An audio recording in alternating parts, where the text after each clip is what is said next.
Let's learn about balance from our Lego friends. If we have a seesaw, it's centered and it's balanced. When we put one person on each side, it stays the same, it's still centered, and it's still balanced. If we add more people to one side, it's now different and the balance is lost. We can move the seesaw so that it's not centered, and we'll get the balance back. You can use these same ideas in your graphic designs. Balance is an important part of graphic design.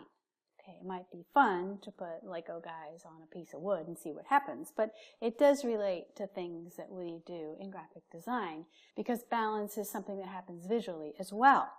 And there are two kinds of balance in graphic design. There's symmetry, and that's when you have an equal amount of weight on each side of your design, and it's basically the same on both sides. So just like we had the little Lego guys on the wood, and there was one on each side and it was level, we have the same thing with a design that's symmetric. So if we draw a line right down the middle of our design, we'll see that what's happening on the left is pretty much the same as what's happening on the right. There can be subtle differences, but overall it is about the same on the left and the right, just like it was with one guy on each side of the seesaw. Because it's the same on both sides, symmetric design is very stable. It's also a bit boring because there's no differences, and differences make things much more interesting. But stable, calm, boring is a good idea for green tea, so sometimes symmetry makes sense as a design solution. The other kind of balance is asymmetry. Asymmetry is when it's different on each side.